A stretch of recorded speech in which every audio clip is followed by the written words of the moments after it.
ये लोग अब जा रहे हैं 27 में तो छोड़िए, अगली पैदाइश में भी नहीं आने वाले हैं।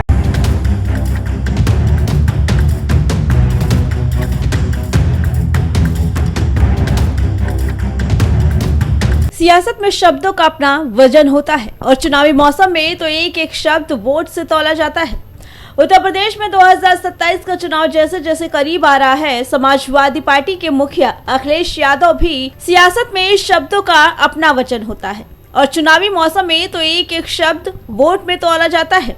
उत्तर प्रदेश में 2027 का चुनाव जैसे जैसे करीब आ रहा है, समाजवादी पार्टी के मुखिया अखिलेश यादव भी अपने पीडीए फॉर्मूले को लगातार धार देने में जुटे हैं।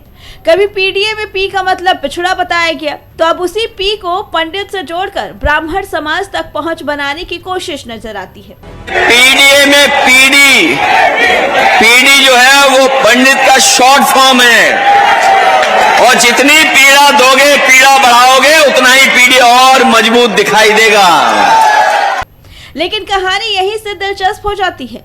सवाल सीधा है, अगर पीडीए में पी का मतलब पंडित है, तो फिर जब पंडित समाज से जुड़े लोग आरक्षण सुधार की मांग को लेकर सड़क पर उतरे, तब अखिलेश यादव उनके साथ क्यों नहीं दिखाई दिए? यही सवाल अब बीजेपी और अखिलेश यादव के राजनीतिक विरोधी जोर शोर से उठा रहे हैं। यानी एक तरफ पंडितों को पीडीए का हिस्सा बताया जा रहा है, तो वहीं दूसरी तरफ आरक्षण सुधार आंदोलन को लेकर सपा का रुख बिल्कुल अलग नजर आ रहा है। दरअसल 23 अगस्त को दिल्ली के जंतर मंतर पर आरक्षण व्यवस्था में सुधार की मांग को लेकर प्रदर्शन हुआ। इस आंदोलन में सवर्ण समाज के लोगों के साथ ब्राह्मण समाज के लोगों की भी भागीदारी रही।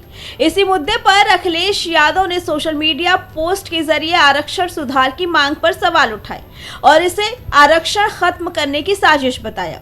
उनका कहना था कि आरक्षण पीडीए समाज का अधिकार है और इसे खत्म करने की कोशिश स्वीकार नहीं की जा सकती। बस यहीं से सियासी बहस ने जोर पकड़ लिया।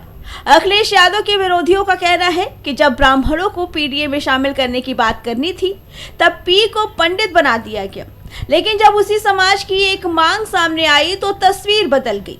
बीजेपी सांसद निशिकांत दुबे ने भी अखिलेश यादव पर निशाना साधते हुए इसे लॉलीपॉप बताया और सवाल उठाया कि पीडीए का पंडित कहां गायब हो गया।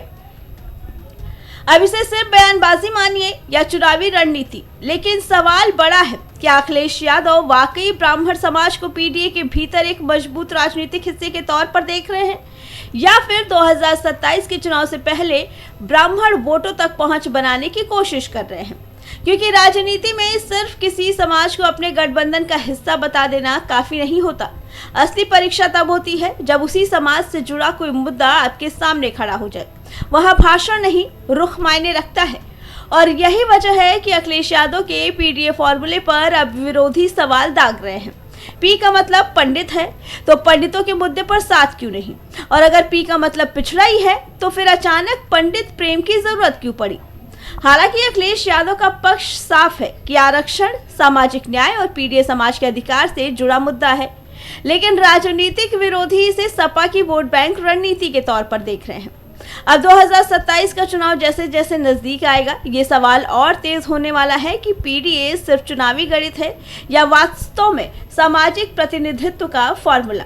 क्योंकि चुनाव में जनता सिर्फ ये नहीं देखती कि नेता किसे अपने साथ बता रहा है, जनता ये भी देखती है कि मुश्किल वक्त में नेता किसके साथ खड़ा होता है। और अखिलेश यादव के सामने फिलहाल यही सवाल खड़ा है।